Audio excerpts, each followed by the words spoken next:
If you're listening to this, then I've finally run out of memories worth keeping. The tape captures a quiet chuckle, not because the speaker finds it amusing, but because some truths become easier to carry once there's no one left to convince. I've spent most of my life asking people to remember my music. Now, I'm asking you to remember me. That recording was made 3 days before my grandfather died. By then, he had already become a legend, not the kind that fills stadiums or dominates history books. His name rarely appears outside music circles anymore, and most people under 40 have never heard of him. But among musicians, among collectors, among people who believe that music can do something words cannot, the name Elias Vale still carries weight.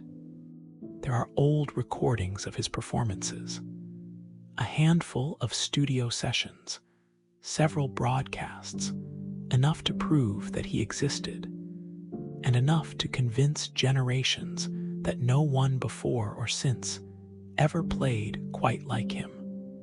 Yet every recording leaves behind the same feeling, not disappointment, longing. It's impossible to explain until you've heard one yourself. The music is extraordinary, beautiful beyond reason. You feel joy that isn't yours, grief you've never experienced, hope that somehow belongs to a stranger.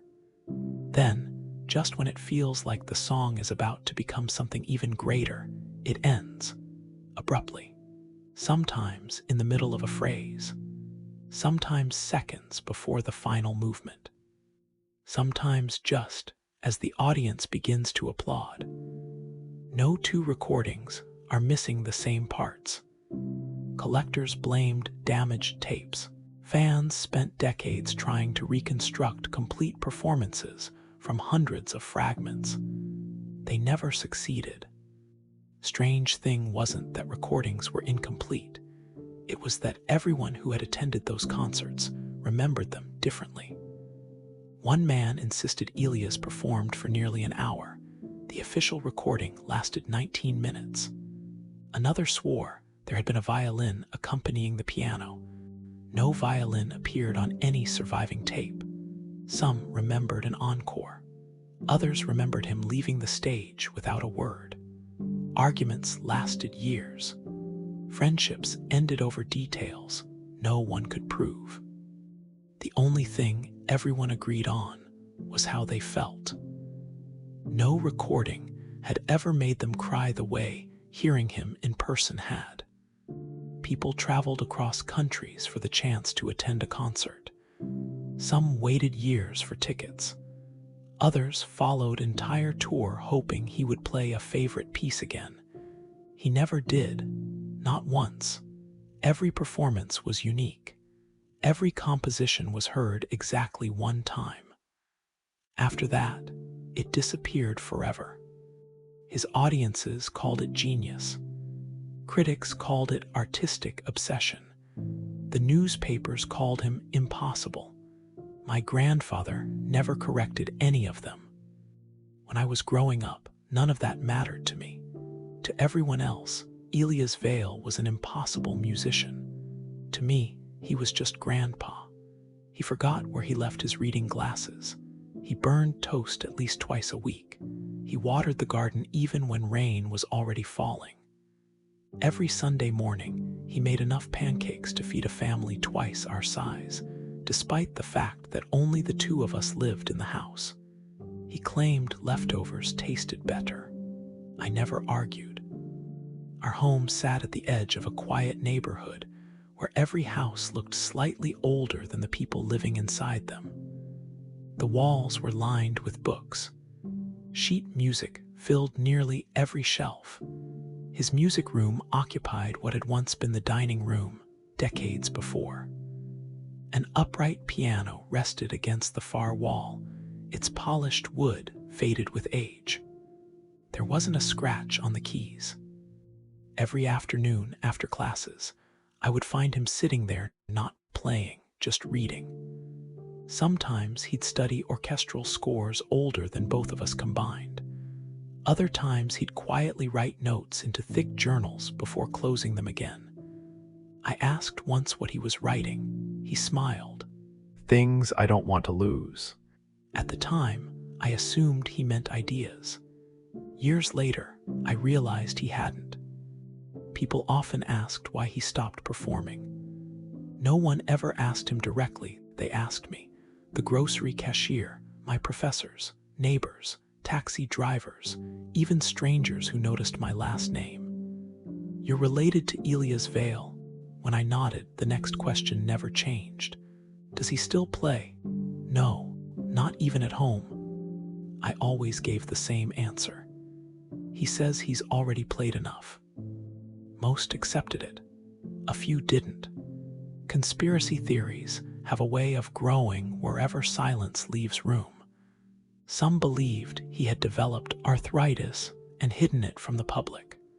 Others insisted he had lost his hearing.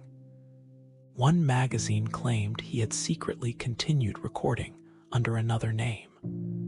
A documentary argued that he had deliberately destroyed hundreds of unreleased compositions before retiring. People wanted a reason. The truth they imagined was always more interesting than the truth they were given. It happened in late October. The nights had begun arriving earlier. Cold rain tapped softly against my bedroom window as I struggled through an assignment that refused to make sense. By the time I finally gave up, it was nearly 1 in the morning. I rubbed my eyes. My coffee had long gone cold. The house was silent, or so I thought. As I walked downstairs toward the kitchen, I heard it. One note. Soft, clear, a single piano key. Then another. I stopped halfway down the staircase. Grandfather hadn't touched the piano in nearly 40 years, at least not while anyone else was awake. The melody unfolded so gently that for a moment I wondered if I were still dreaming. There were no dramatic flourishes, no impossible speed, no showmanship, just honesty. Each note seemed to arrive exactly where it belonged. Nothing more, nothing less. Without realizing it, I sat down on the stairs.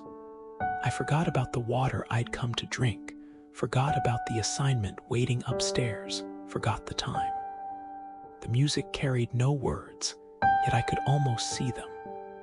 Sunlight reflecting across quiet waves, warm sand beneath bare feet, children laughing somewhere beyond the horizon, the smell of salt in the evening air, a breeze that hadn't touched my skin in years.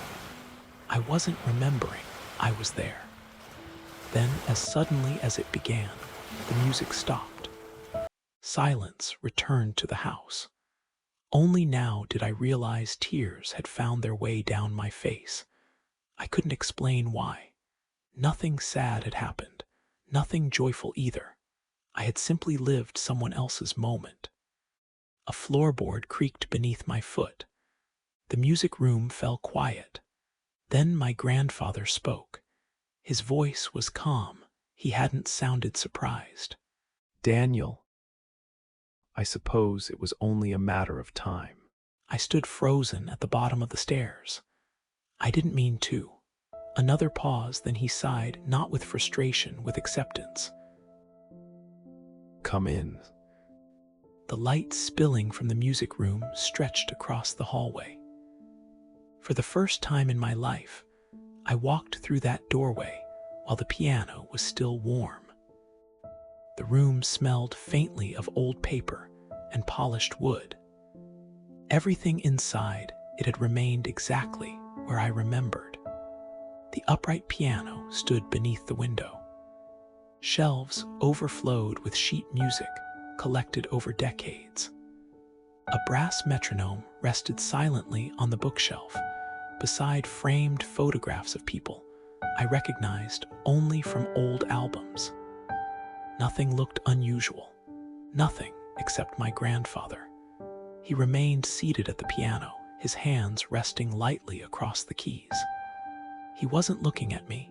He was looking at the empty space where the music had been only moments before. I had never seen that expression on his face. It wasn't pride, nor regret.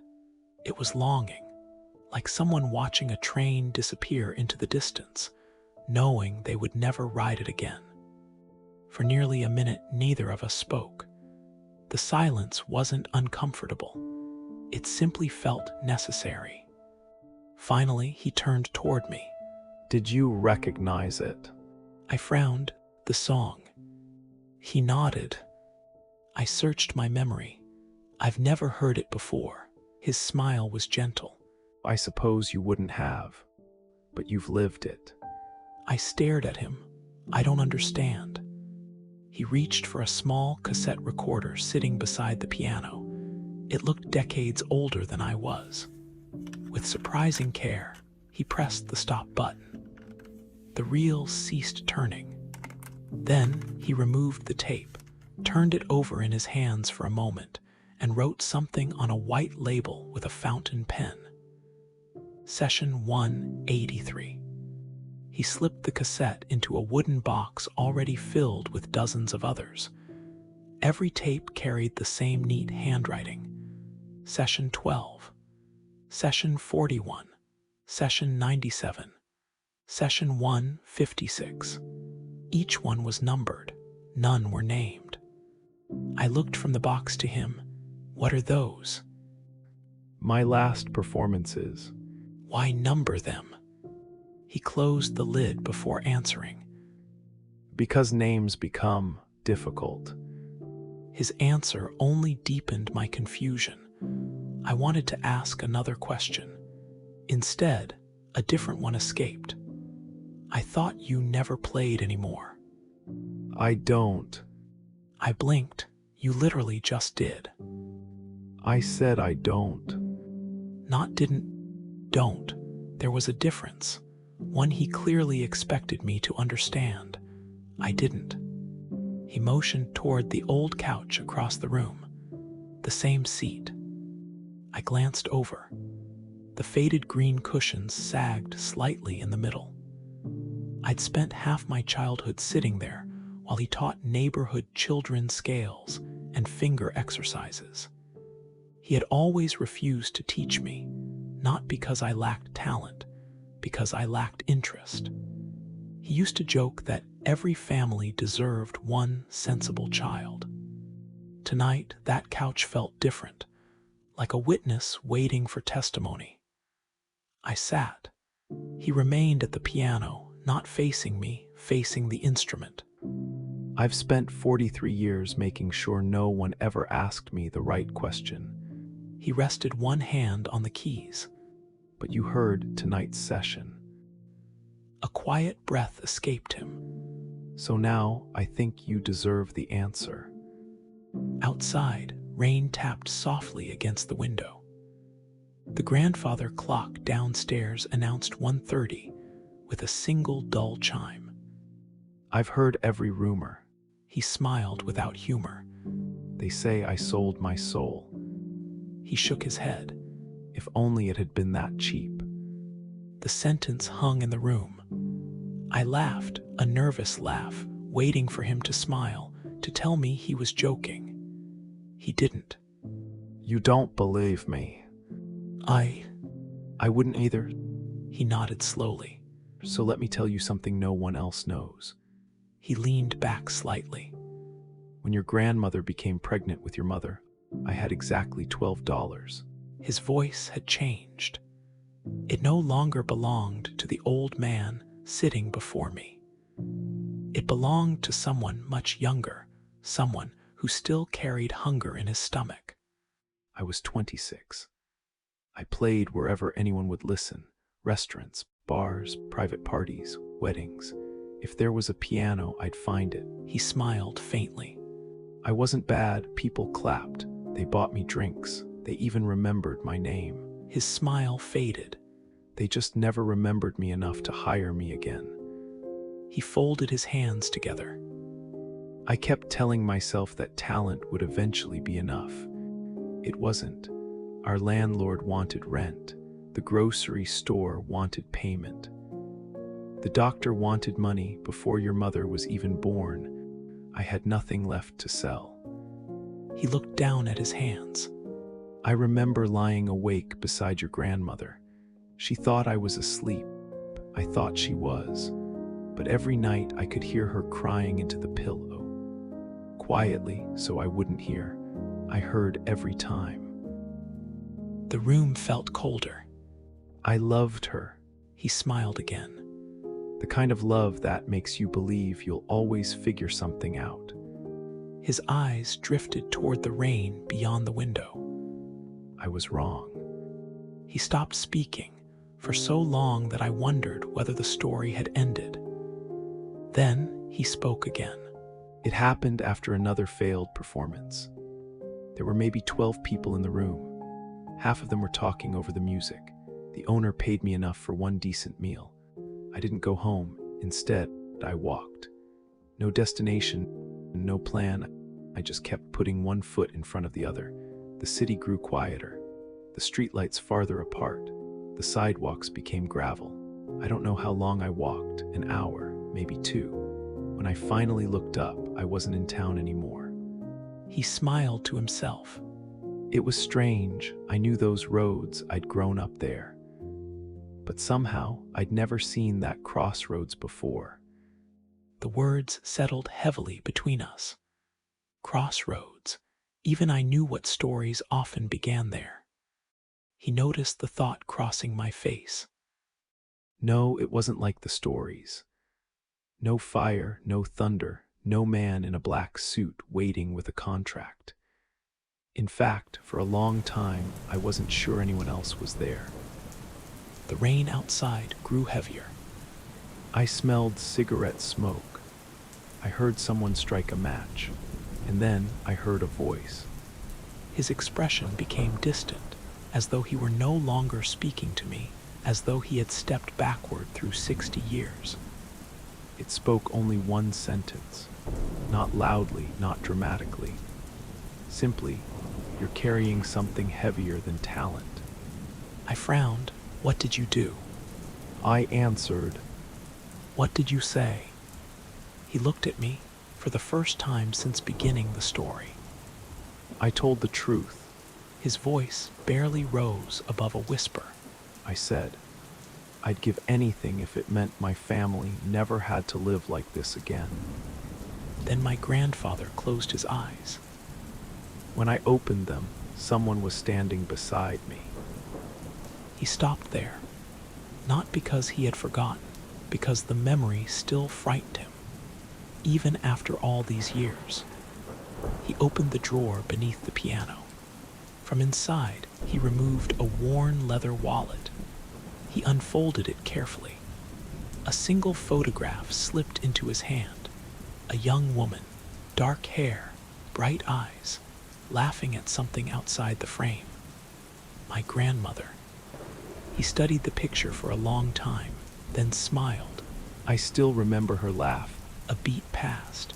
His smile faltered almost imperceptibly. I hope I still remember. He slid the photograph back into the wallet with extraordinary care, then looked toward me. The stranger made me an offer. He promised success. He promised audiences. He promised that my family would never know hunger again. I swallowed. And the price? He wouldn't tell me. He only said this. When the time comes, you'll discover you've paid exactly what you agreed to lose. For the first time that night, fear crossed my grandfather's face. Real fear. My grandfather looked at the piano, then quietly rested his fingertips on the keys. I should have walked away. He pressed a single note, soft, lonely. I didn't. The note lingered in the room long after my grandfather lifted his finger from the key. Neither of us spoke. I wasn't afraid of what he had already told me.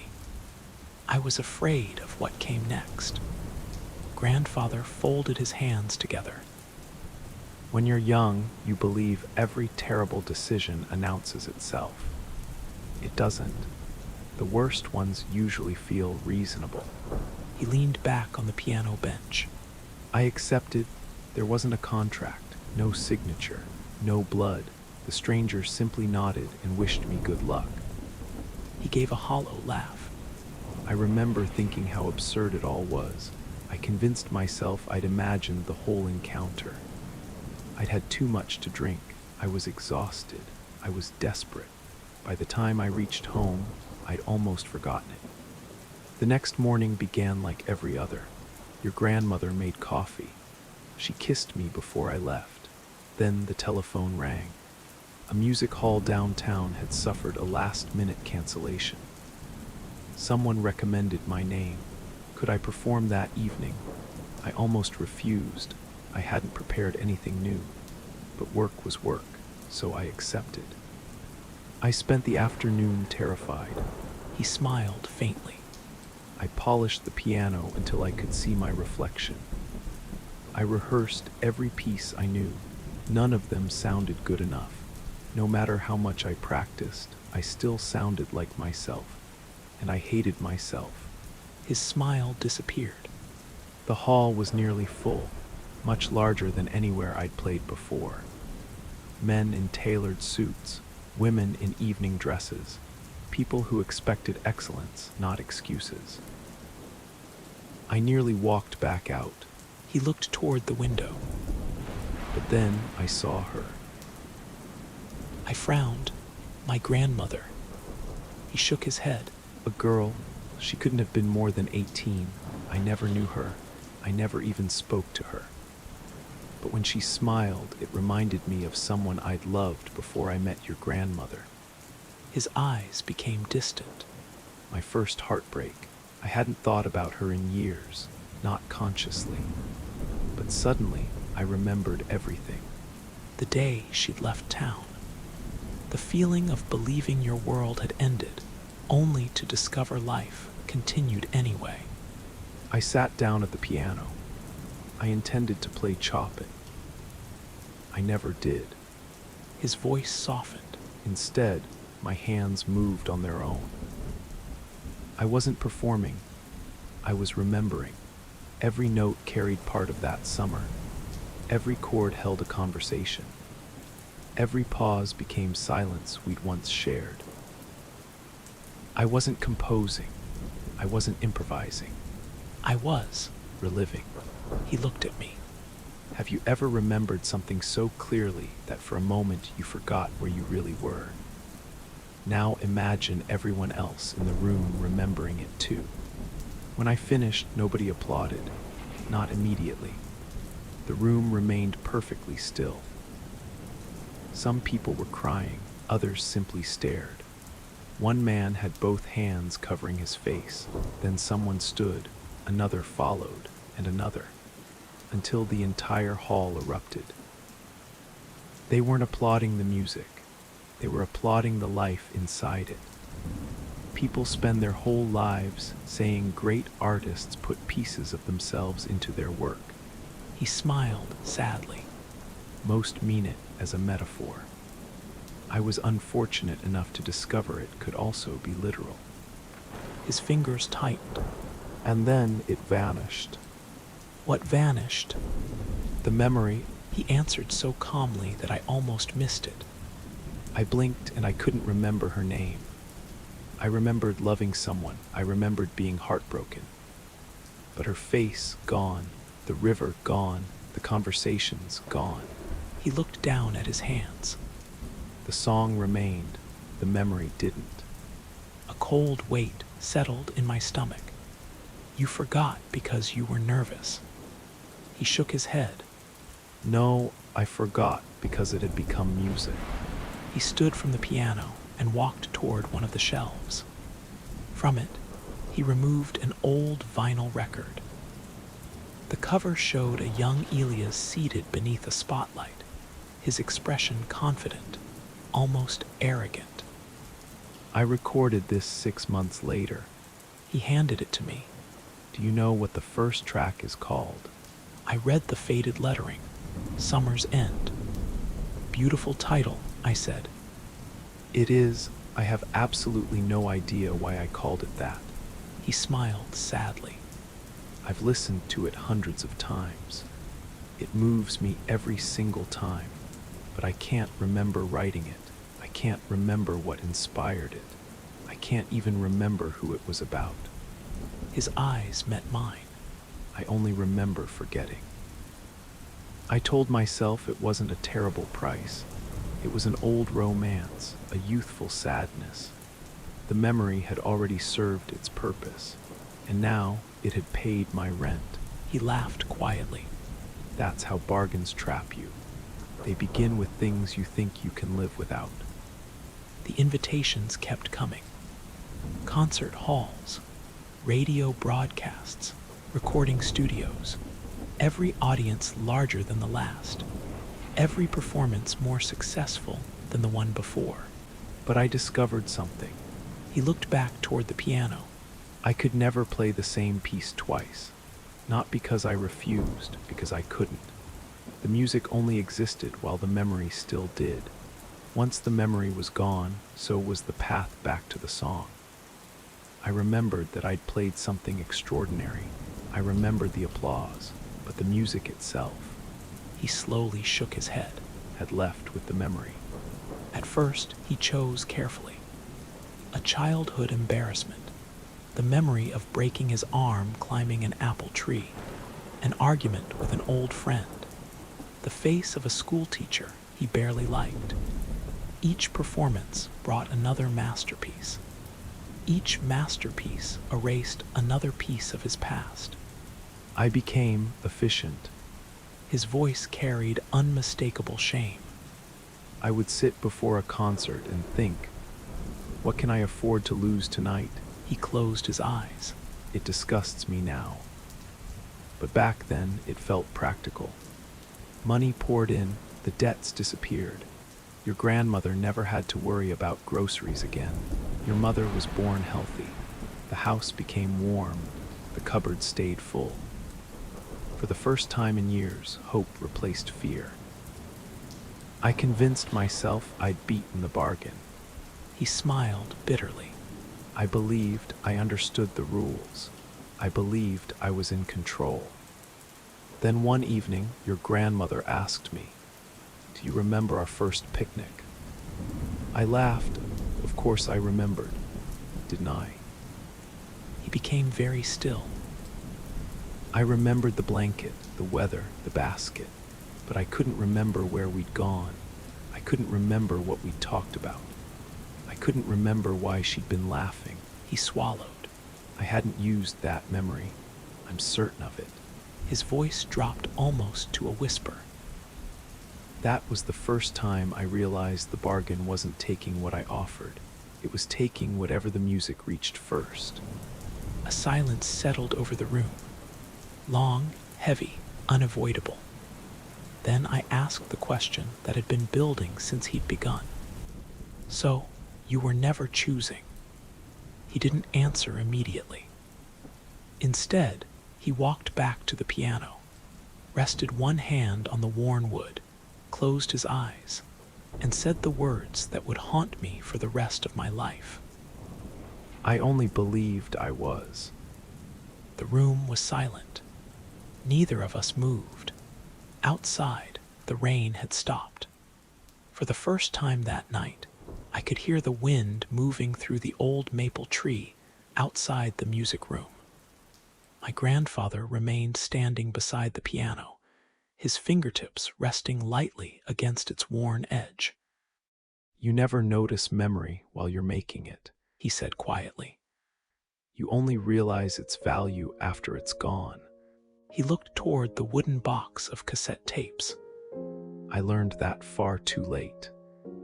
After the first few years, the success became everything the stranger had promised. Concert halls sold out months in advance. Newspapers called Elias Vale the greatest living pianist of his generation. Critics wrote that no performance of his could ever be duplicated. For once, they were right. People traveled across oceans just to hear him. Some came back every year, not because they expected familiar music, but because they believed each concert revealed something no other artist could ever create. They weren't wrong. Every performance contained an entire lifetime. They just never realized it was his. I stopped writing music. I looked at him, confused. What do you mean? I stopped composing. I stopped searching for melodies. I didn't need to. He rested one hand on the keys. The memories already knew how they wanted to sound. I only had to let them speak. He closed his eyes. That was the most dangerous part. The gift made laziness feel like genius. The memories disappeared faster than he expected. Not because he performed more often, because success demanded it. Interviews, special appearances, charity concerts, royal invitations, private performances. Every request carried another audience. Every audience deserved something new. I told myself one more concert would secure our future, then another, and another. There was always another reason. He smiled faintly. It's remarkable how easily we justify borrowing from tomorrow. At first, the losses seemed manageable. He forgot childhood games, the names of neighbors, his first school, the smell of his father's workshop. Then the gaps grew larger. He no longer remembered how he'd learned to play. He knew he could, but the lessons themselves had vanished. He remembered having friends. He couldn't picture their faces. He remembered attending his own wedding. He couldn't remember what music had been played. Each missing memory became another silent space inside him. Then came the memories of Margaret. He said her name softly, almost reverently. Your grandmother. A smile crossed his face. I swore I'd never touch those. And he meant it. Every concert after that drew from somewhere else, old vacations, embarrassing stories, broken bones, arguments, mistakes. Anything except her. I believed that was enough. It wasn't. One afternoon, Margaret asked him if he remembered the little bakery where they'd spent every anniversary. He laughed. He wanted to tease her, pretend he'd forgotten. Then he realized he actually had. The bakery was gone, not demolished, gone from him. She described the tiny tables by the window, the old woman who owned the place, the strawberry pastries they shared every year. He smiled politely. Inside, he was terrified. I had never offered that memory. His voice cracked for the first time. Not knowingly. From that day forward, he began keeping journals. Not for ideas, for facts. Names, places, birthdays, anniversaries, things he feared might disappear. I wasn't preserving memories. I was preserving evidence that they had once existed. The journals filled one shelf, then two, then three. Every page represented something he no longer trusted his own mind to keep. The drinking returned, not because he enjoyed it, because there were nights he couldn't bear discovering what he'd forgotten. It made the silence easier, he admitted. It also made me careless. Some performances blurred together. Some memories vanished before he realized they'd gone. The gaps became impossible to measure. There are years of my life I know happened, but I couldn't tell you a single story from them. Then came the morning, the knock at the door, the police officer standing beneath a gray sky. Margaret had been killed by a drunk driver on her way home from visiting her sister. She died before anyone reached her. He stopped speaking for nearly a minute. I didn't interrupt. Some grief deserves silence. When he finally continued, his voice had become almost impossibly soft. I rushed to the hospital. I remember arriving. I remember seeing her wedding ring. I remember holding her hand. He closed his eyes. I don't remember the sound of her voice. A tear rolled slowly down his cheek. I had already spent it. Another followed. I don't remember the day we first met. I don't remember our first dance. I don't remember asking her to marry me. He looked at me. I know those moments happened. I have photographs. I have letters. I have witnesses. But the man who lived them, he no longer exists. I never played another public concert. The decision came that day, not because the bargain had ended, because he finally understood it. It wasn't taking memories, it was taking me. Every performance left behind a slightly different man, one who loved the same people but remembered them a little less. Years passed. I was born. He taught neighborhood children. He wrote journals. He became the quiet old man everyone thought had simply retired. But I never stopped hearing the music. He smiled sadly. It waited, patiently. I knew every remaining memory still carried a song. I just refused to let them go. I looked toward the wooden box, the tapes. He nodded. My doctor gave me 6 months. I walked home. I sat at this piano, and I realized something. He looked directly at me. If death was going to take my memories anyway, then perhaps they didn't have to disappear. So you started recording? Yes, but not for fame, not for history, for inheritance. I couldn't leave you my memories, but perhaps I could leave you the music they became. Over the following months, every Tuesday, every Thursday, every Sunday evening, we recorded. He refused a professional studio. This room remembers with me, he would say. So we filled the music room with microphones, tape machines, digital recorders, anything capable of preserving sound. Every session began the same way. The tape would hiss. He would settle onto the bench, then quietly say, "Session number," before speaking the next number. No titles, no explanations, only numbers. Then he played. Some pieces made me laugh without understanding why. Others left me homesick for places I'd never seen. One made me smell fresh bread. Another filled me with the unbearable certainty that I had just fallen in love. I experienced victories, failures, birthdays, storms, friendships, fatherhood, wonder, regret, entire chapters of another person's life, without ever hearing a single word about them. When the music ended, he would simply sit there waiting. Sometimes he smiled. Sometimes he frowned. Once he asked me who Margaret was. My heart stopped. I showed him the photograph he kept in his wallet. He stared at it for a long time. Then he smiled politely. "She looks kind," he whispered. "I wish I could have met her." I cried after he went to bed. He never knew why. As winter approached, his body weakened. But one promise never broke. He always recognized me. Every session, every conversation, every morning. "Good morning, Daniel." Never once did he hesitate. I don't know whether the bargain spared those memories, or whether love simply held on longer than everything else. Part of me still hopes it was the second.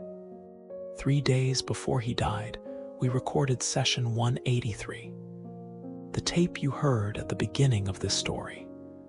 After he finished speaking, he looked at me, not with fear, not with regret, only gratitude. "Promise me something." I nodded. "When people listen, don't tell them I was a genius.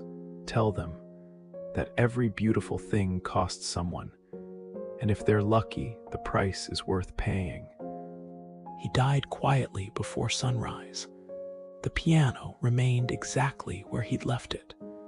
The cassette recorder still sat beside the bench. Session 183 was inside, waiting. For months, I couldn't bring myself to listen to them.